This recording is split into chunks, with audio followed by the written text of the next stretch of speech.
O que aconteceria se todos os seres humanos do planeta desaparecessem? Esta história não fala de como podemos desaparecer, mas fala do que acontece com o mundo que deixamos para trás. Neste episódio de O Mundo Sem Ninguém, uma boa defesa realmente garante a sobrevivência? Ou os que parecem mais fracos têm mais chances? Grandes vasos de guerra são atacados continuamente. Animais em fazendas devem se defender. E uma ogiva nuclear secreta aponta para novos alvos no fundo do oceano.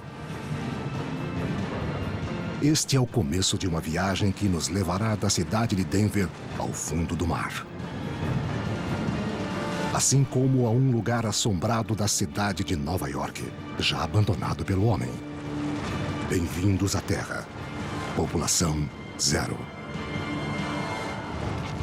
O mundo sem ninguém. Armados e indefesos.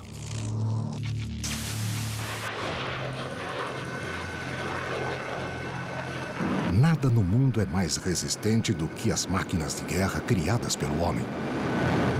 Jatos de caça, encouraçados e abrigos fortificados. Podem suas defesas oferecer proteção contra um mundo sem ninguém? Ou elas vão ficar vulneráveis como qualquer estrutura ou criatura indefesa da Terra? Um dia sem ninguém.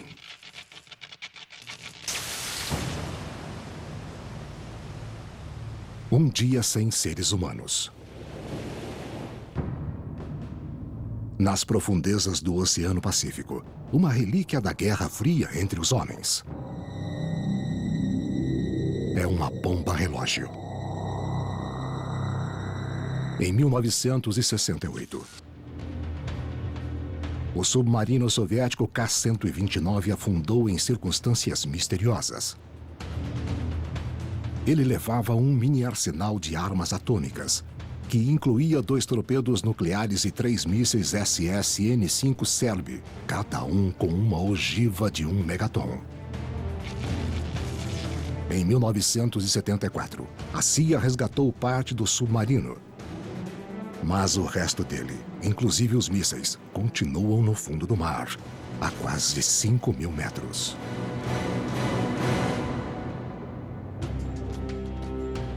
Além dos detonadores de plutônio de 3 quilos, os mísseis estão envoltos em hidreto de lítio, um composto sólido que fornece o hidrogênio para a bomba H. O composto, parecido com sal, explode em contato com a água. Quando o submarino afundou, pelo menos uma das ogivas nucleares ficou danificada. Mas depois de um dia sem ninguém, seu invólucro de metal rígido ainda se mantém debaixo da água. Ao menos por enquanto. 1.300 quilômetros a sudeste dali. O encouraçado Missouri permanece ancorado em Pearl Harbor, na ilha de Oahu, no Havaí. Permanentemente atracado aqui como navio-museu desde 1998, este foi o último encouraçado americano a ser lançado e o último a sair de serviço. Ele tem 1,5 metros de comprimento e 5 metros de largura a mais do que o Titanic. Lançado em 1944, seu convés testemunhou a rendição japonesa na Segunda Grande Guerra, mas seus canhões continuaram ativos e atiraram até 1991 na Operação Tempestade no deserto.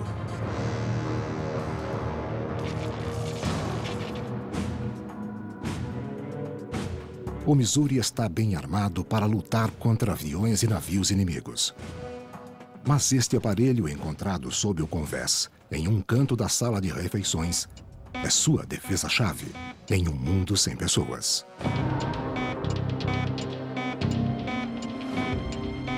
É uma das unidades de controle do sistema catódico de proteção contra a corrosão. Ela evita a ferrugem e corrosão mandando corrente elétrica para hastes de zinco embutidas no aço do casco. O zinco eletricamente carregado literalmente atrai o efeito corrosivo para fora do aço. Mas o processo só é eficiente quando o metal está submerso na água. Acima da linha d'água, limpeza e pintura são as únicas defesas. Que, aliás, estavam deficientes já no tempo dos humanos. Vou mostrar exemplos da corrosão no Missouri. A ferrugem se acumulou muito depressa quando a tinta descascou. Vemos isso nas braçadeiras, nos elementos que sustentam as escadas, no encanamento. Isso tudo ainda vai ceder e vai acabar caindo totalmente. 2 dias, sem ninguém.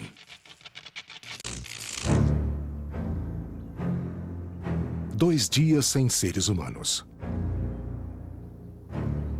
Algumas das criaturas mais indefesas do mundo enfrentam uma situação para a qual não estão preparadas. Há 9 milhões de vacas leiteiras só nos Estados Unidos, acostumadas a serem ordenhadas 2 a 3 vezes ao dia. Mas agora, o galpão de ordenha está vazio e as máquinas de ordenha estão desligadas. Vacas leiteiras são incrivelmente dependentes do homem. Assim que desaparecemos, os horários de ordenha atrasaram e a falta de ordenha deixou as vacas confusas. Quando alguém vai aparecer para me levar ao galpão de ordenha? Quando é que alguém vai me trazer mais comida?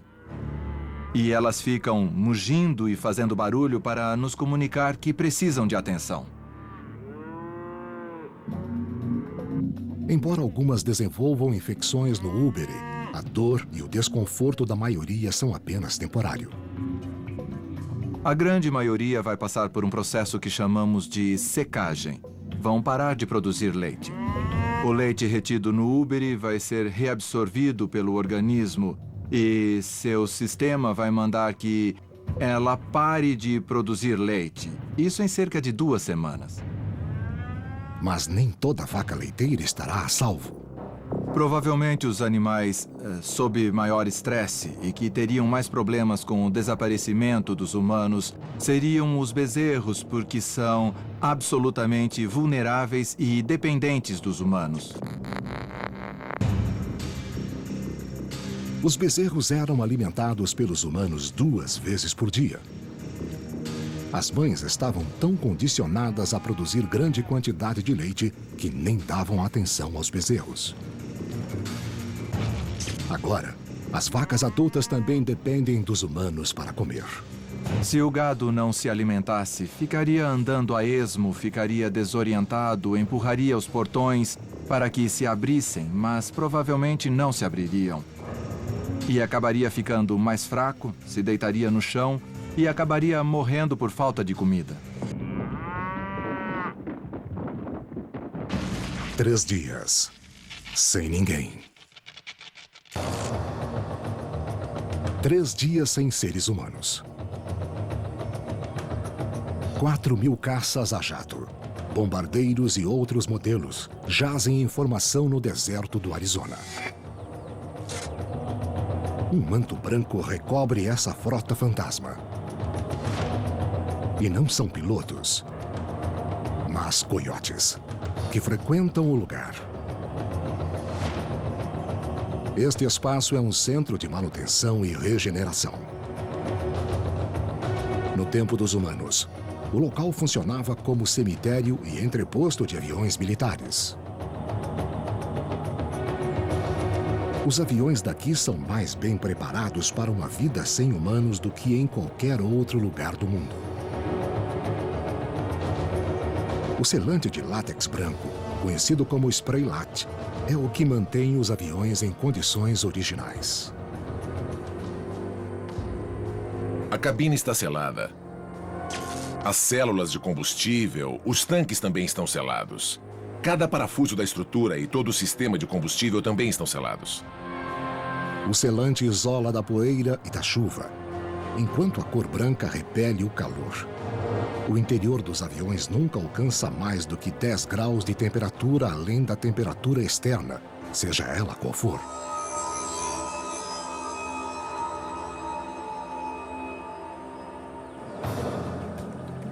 Afinal, o fim desses aviões de guerra não virá pelo ar,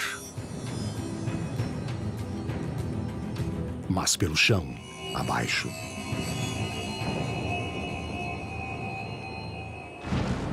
Quatro dias, sem ninguém. 4 dias sem seres humanos. Perto de Pearl Harbor, os ponteiros do relógio da tradicional torre Aloha se imobilizaram.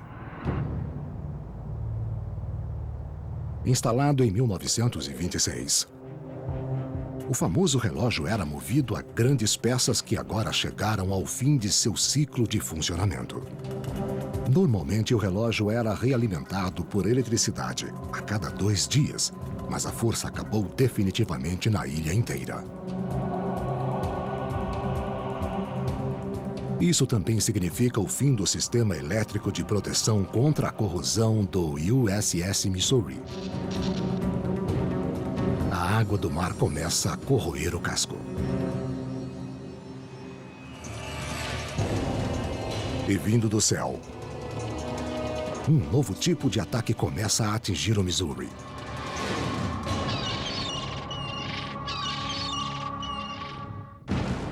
Seis meses, sem ninguém.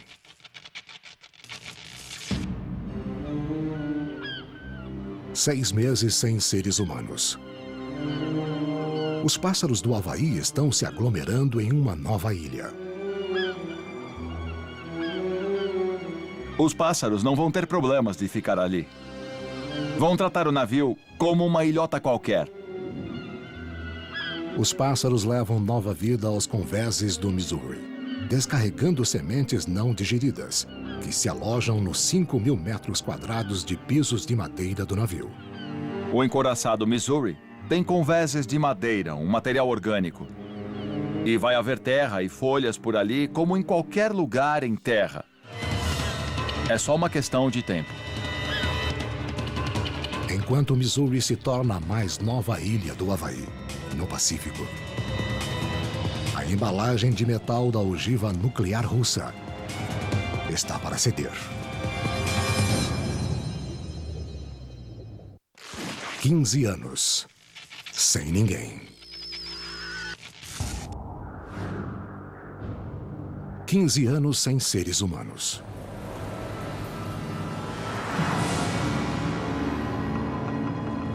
Em Pearl Harbor, o USS Missouri chegou ao final da linha. O navio está atracado ao cais com amarras de nylon. Notem que esta amarra já está cedendo. Depois de 15 anos, todas as amarras vão ceder e o navio vai se distanciar do cais aqui do porto.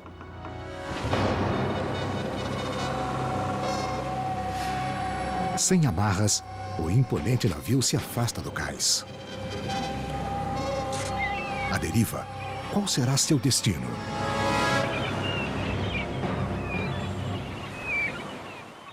"20 anos, sem ninguém. 20 anos sem seres humanos. No deserto do Arizona, os aviões estacionados e para sempre mumificados em seu manto branco mostram sinais de desgaste. Anos de ventos fortes espalharam esses imponentes aviões de guerra, como brinquedos em um playground gigante. No tempo dos humanos, os aviões eram periodicamente realinhados. Os aviões têm um estabilizador vertical, o leme, que acaba fazendo o avião se comportar basicamente como se tivesse uma vela. Já tivemos correntes de ar de quase 200 km por hora, o suficiente para fazer a maioria dos aviões se mover ao menos um pouco.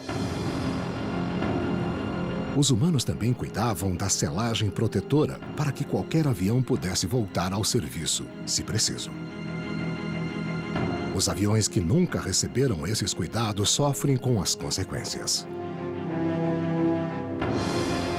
A capa de látex, como a vemos agora, já não está funcionando. A água da chuva pode entrar por este lugar aqui e depois pode se infiltrar por baixo do látex, sob a camada de proteção.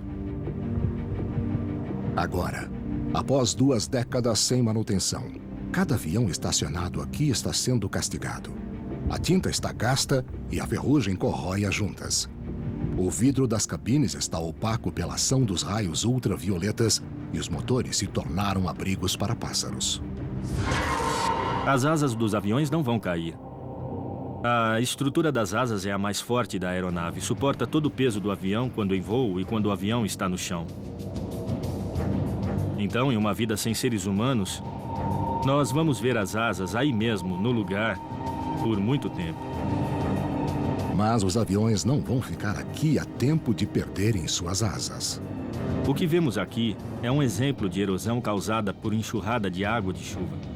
É uma coisa comum a todos os aviões parados aqui. E existe uma grande chance de toda essa erosão ter ocorrido em uma só tempestade. As chuvas de deserto escavam a terra por baixo. O vento do deserto varre a superfície. E a terra começa a engolir o que já foi uma poderosa frota. 25 anos. Sem ninguém. 25 anos sem seres humanos.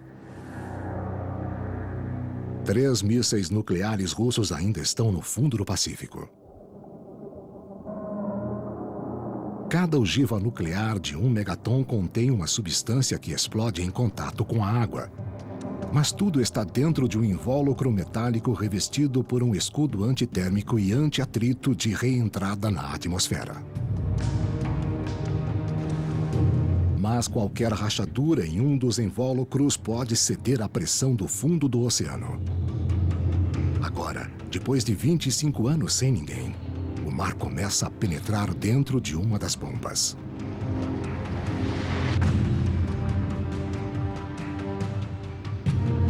A explosão é abafada pela mesma pressão da água que causou a rachadura na bomba. Uma pressão tão grande que equivale a um peso de 800 mil toneladas. O núcleo de plutônio da bomba pode se espalhar por uma pequena área. Mas qualquer criatura marinha que entrar em contato com ele vai morrer com a radiação. 30 anos sem ninguém.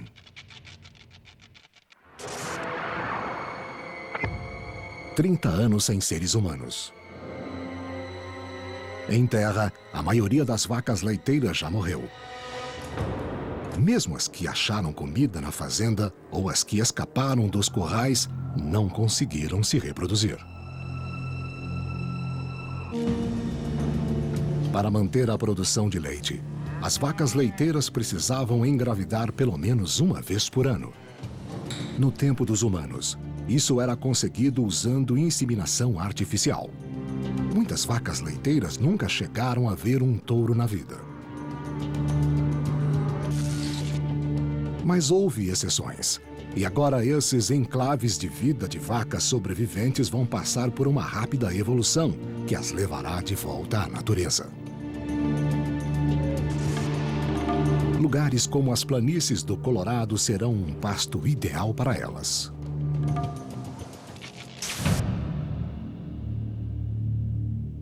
Na capital do Colorado, Denver, o arranha-céu que mais chama a atenção é o Wells Fargo Center, de 52 andares. Construído em 1983, o prédio foi apelidado Máquina Registradora, pelo formato curvo peculiar de sua cobertura de vidro. O perfil da estrutura do prédio, na verdade, trouxe um problema suplementar para a cidade, onde neva muito. Os engenheiros tiveram de instalar aquecedores no teto para que a neve não se acumulasse e escorregasse pela lateral do edifício. Como os aquecedores não funcionam mais, o prédio agora acumula uma coroa de neve que solta umidade nos andares de baixo. E, periodicamente, o centro de Denver vê uma avalanche urbana.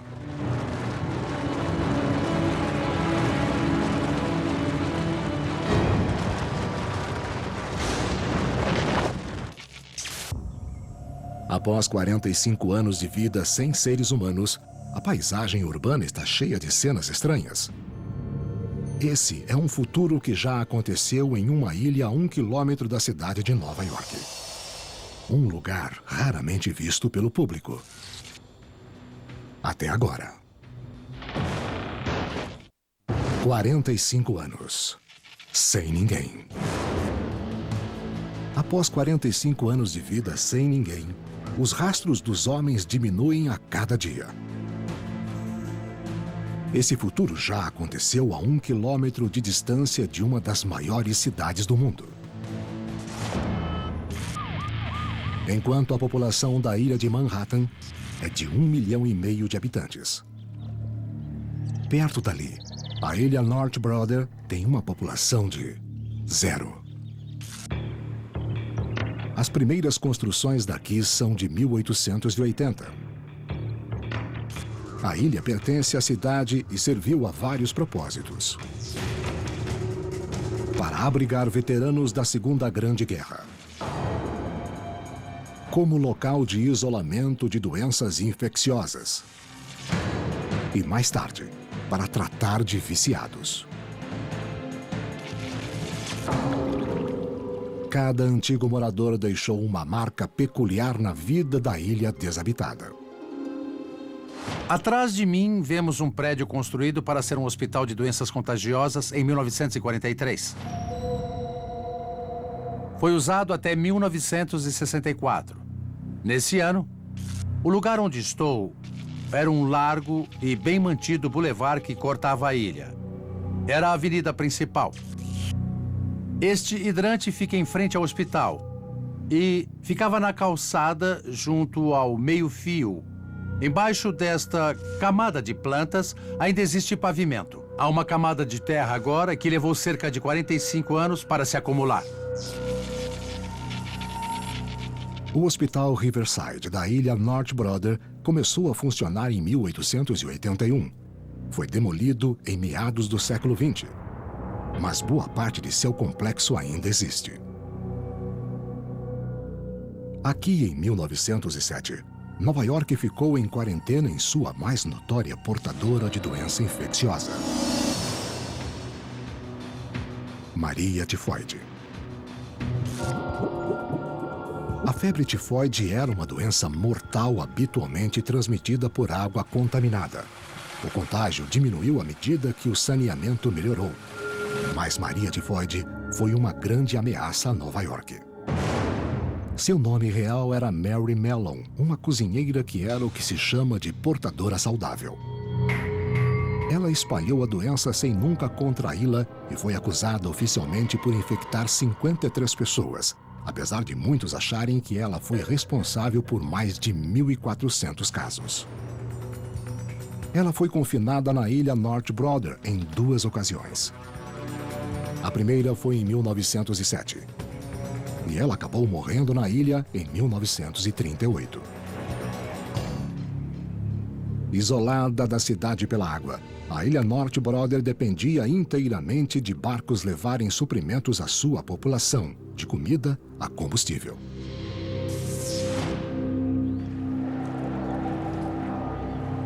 Esta doca de carvão serviu a ilha North Brother até mais ou menos 1960.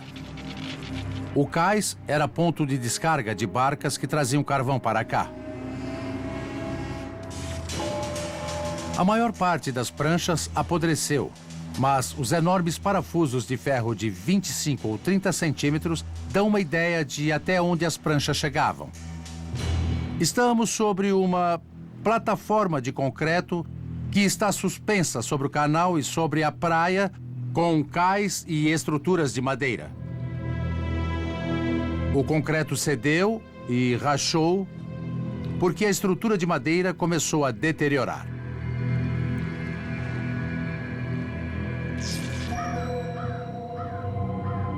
A vida não era fácil aqui.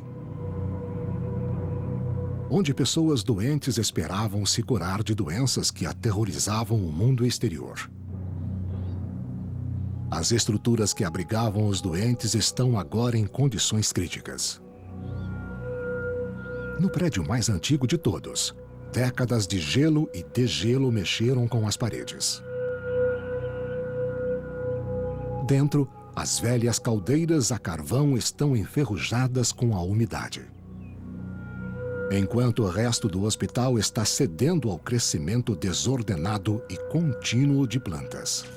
Estamos na entrada do hospital, que foi também um centro de reabilitação de drogados. Os pacientes tinham de ser trazidos à ilha. Muitas plantas daqui também foram trazidas. Plantas invasivas, como videiras, eras e plantas trepadeiras, tomaram conta da ilha. Assim, criou-se um novo lar para pássaros aquáticos. As ilhas são um espaço crítico para a nidificação. Esse tipo de pássaro não faz ninhos em qualquer lugar e precisa de certa dose de proteção e distância dos predadores. De modo que a ilha North Brother é um dos poucos locais do estado onde esses pássaros podem fazer seus ninhos. Depois que doenças como tuberculose e febre tifoide foram controladas, o hospital se tornou um sanatório para pessoas que precisavam dar uma pausa em suas vidas. Antes de serem abandonados, grandes gramados e jardins bem mantidos cercavam os prédios. Depois de 45 anos de descuido, o hospital inteiro parece estar desaparecendo. Acredite se quiser, mas estas eram as quadras de tênis da ilha no hospital Riverside. O que vemos são décadas de invasão de plantas, de naturalização do solo, de acúmulo de terra. Se removermos essa camada orgânica, podemos ver o asfalto da antiga superfície. Uma camada de terra agora recobre as quadras de tênis, onde veteranos de guerra um dia tentaram esquecer os horrores da guerra. A mãe natureza atacou o asfalto com suas armas singulares. Este é um bordo norueguês, que cresceu em volta do poste que segurava a rede de tênis. A semente deve ter caído em uma rachadura em 1964 e cresce há 44 anos. Já imaginou jogar tênis numa quadra assim? O emaranhado de plantas trepadeiras invadiu o interior dos prédios também. Estamos em uma das maiores enfermarias do Hospital Riverside, originalmente construída para pacientes de tuberculose, mas nunca foi usada para isso. A única coisa viva daqui é a trepadeira Ampelopsis. Ela cresceu do chão até o quarto andar, até as janelas do quarto andar. A Ampelopsis pode crescer até 30 centímetros por dia. Praticamente cresce a olhos vistos.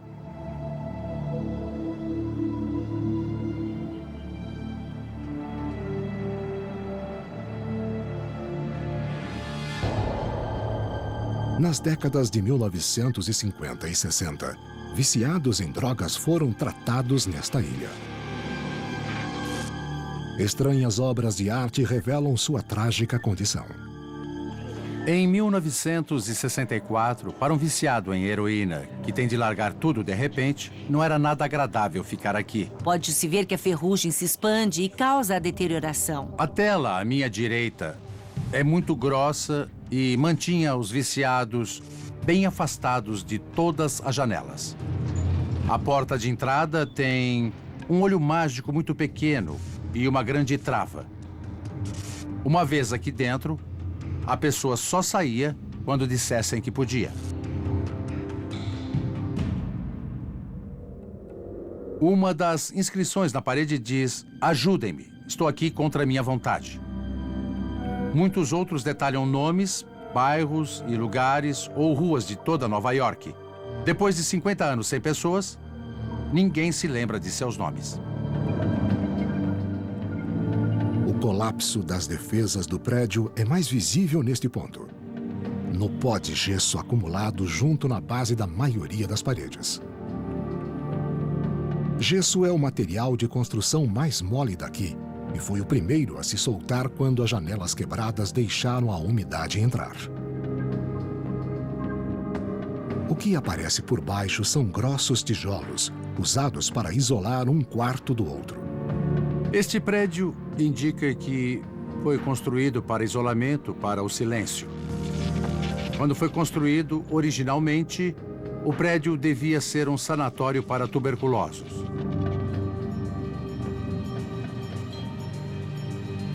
O tempo alterou o propósito original do prédio e o que foi construído para o isolamento e a solidão agora faz parte de uma cacofonia da natureza. É o que acontece quando não há ninguém. O ar livre não é o único lugar na Terra onde os tentáculos da natureza soterraram os rastros deixados pela humanidade. Submersos no mar, grandes vasos de guerra não têm chance quando lutam contra a vida marinha.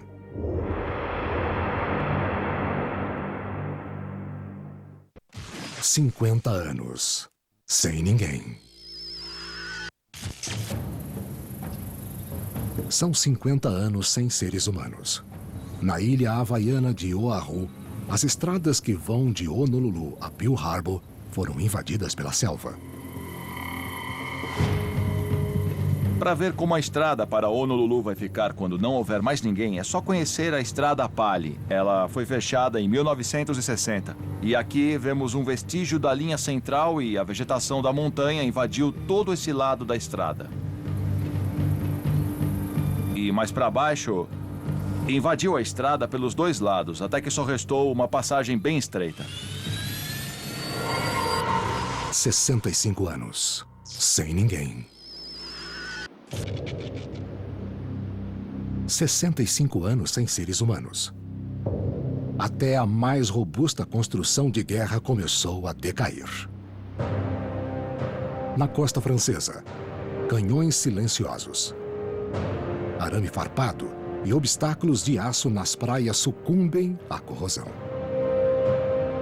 No tempo dos humanos, isso já aparecia nas fortificações para a artilharia em Pointe du Hoc, que tem vista panorâmica sobre as famosas praias da Normandia.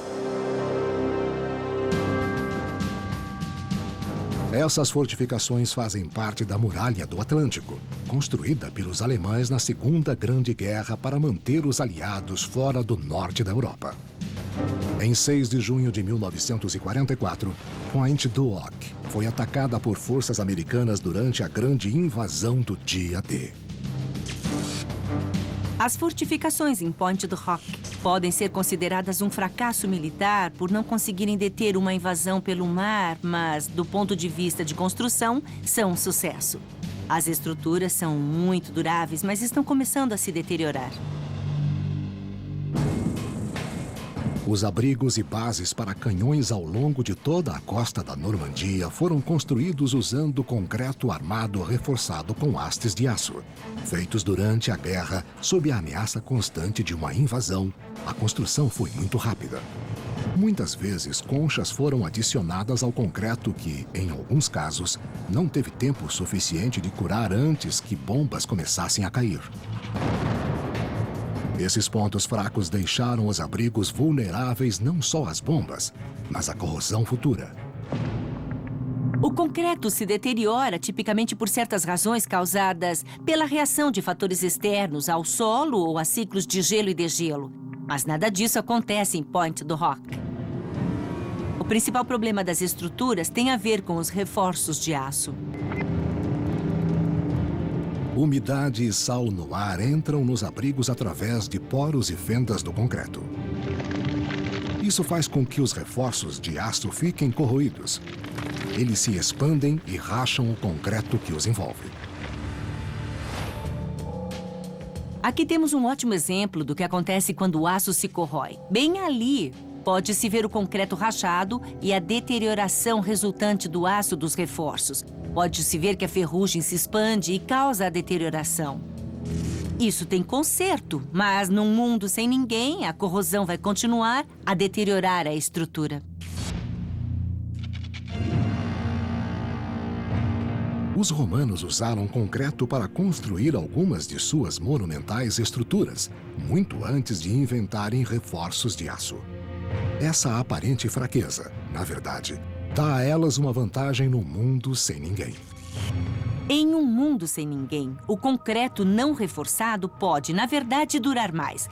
Por exemplo, o Panteão, em Roma, tem muros de 6 metros de espessura em sua base, mas a estrutura não é reforçada e ele sobrevive há 2.000 anos. Já as estruturas de Point do Rock têm um reforço, e o potencial de corrosão do aço em um mundo sem ninguém vai progredir provavelmente mais rápido do que outras estruturas, mesmo mais velhas. 70 anos. Sem ninguém. 70 anos sem seres humanos. Em Pearl Harbor, o navio que já foi o orgulho da frota americana está agora recoberto de verde. Os convéses do Missouri estão recobertos por uma camada de vegetação rasteira e trepadeiras, que invadem as estruturas de seus enormes canhões de 400 milímetros. Apesar de suas amarras terem se soltado há muito tempo, o Missouri não se afastou muito do cais original. A lama do fundo raso do porto manteve o navio de 45 mil toneladas perto da orla. Pode ser surpresa, mas o Missouri se deteriora mais acima da linha d'água do que abaixo dela. Sabemos disso por causa de mergulhos exploratórios feitos nos escombros do encouraçado Arizona, ali perto, quase 70 anos depois de ser afundado durante o ataque a Pearl Harbor.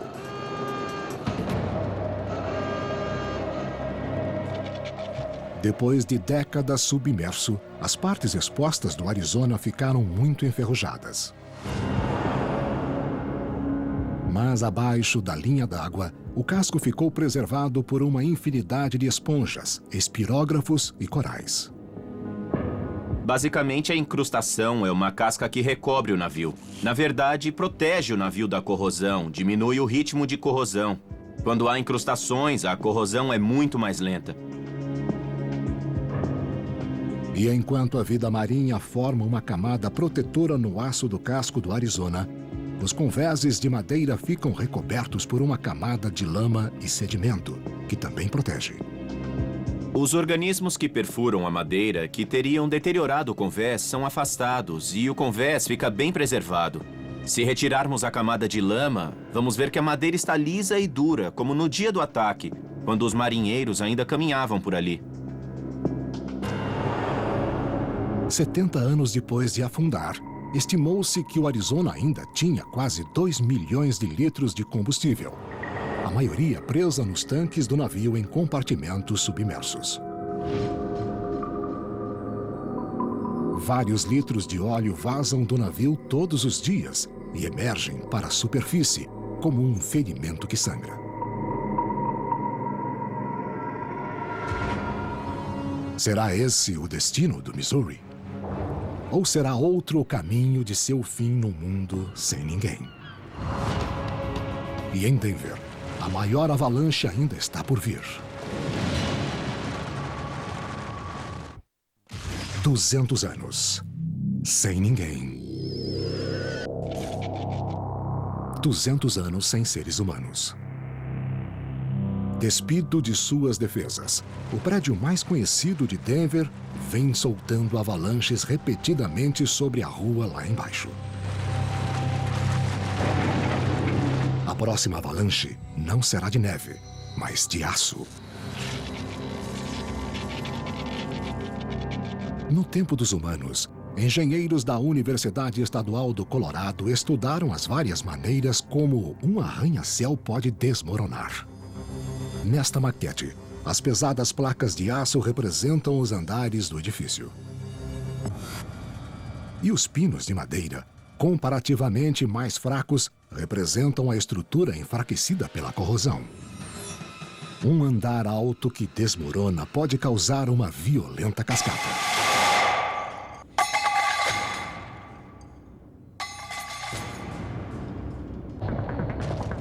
Quando o último andar do prédio cai, quando se solta das colunas, seu peso total se desloca por causa da gravidade. Mas no momento que bater no chão, lá embaixo, a força é do dobro de seu peso.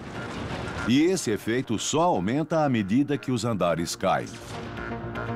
Um prédio com a altura do da Wells Fargo, no centro de Denver, pode ter esse efeito cascata. Talvez depois de 200 anos.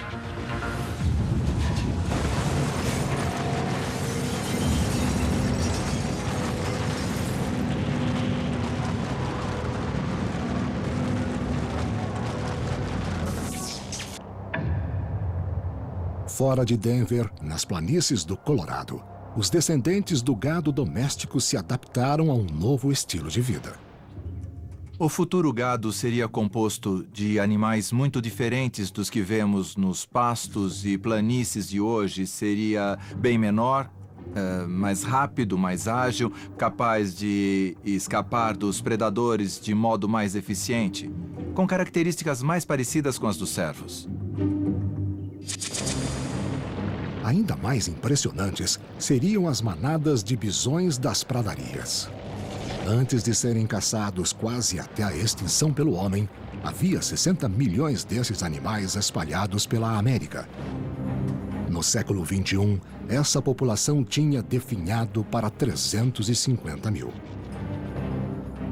Muito bem adaptados a este terreno, 200 anos sem seres humanos permitiram que os bisões se multiplicassem e recuperassem seu espaço.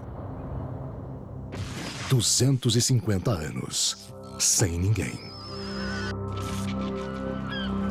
250 anos sem seres humanos. Em Pearl Harbor, os convéses do encouraçado Missouri ainda estão acima da linha d'água. Mas a água está entrando no casco. Se olharmos a linha d'água, vamos ver uma série de rebites, que são sempre um ponto fraco dos navios. Quando enferrujam, furam, e a água começa a entrar nos tanques e inundam o navio. Ao se encher de água, o navio afunda ainda mais na lama do fundo do porto. O convés do navio vai ficar 3 metros acima da água, o que permite que os elementos continuem a desgastar a sua estrutura.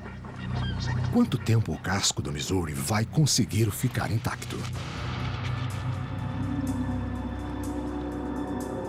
Testes conduzidos no USS Arizona em 2008 e 2009 determinaram que seu casco levaria mais 300 anos para se deteriorar. Construído quase 30 anos depois, o Missouri é muito mais avançado. Com um casco externo de até 43 centímetros de espessura, os engenheiros estimaram que o navio ficaria inteiro por mais 20 mil anos. O navio se tornou o novo lar de várias gerações de peixes tropicais. Um navio naufragado pode funcionar como recife artificial. Esse não é um conceito novo. Em 2006, a Marinha Americana afundou intencionalmente o porta-aviões aposentado USS Oriskany ao largo da costa da Flórida. Em apenas 45 minutos, o navio desapareceu sob as águas e seus quase 280 metros de comprimento se tornaram um dos maiores recifes artificiais do mundo. Em poucos meses, ele abrigava inúmeras criaturas oceânicas, inclusive 38 espécies de peixes. O Oriskany ficou conhecido como o Grande Porta-Aviões Recife. Pelo mundo afora, armados e indefesos continuam a lutar. Alguns mostram extraordinário poder de adaptação. Outros sofreram com pontos fracos que acabaram por derrubá-los. No fundo do mar, em penhascos costeiros ou em áridos desertos, a batalha continua silenciosamente em um mundo sem ninguém.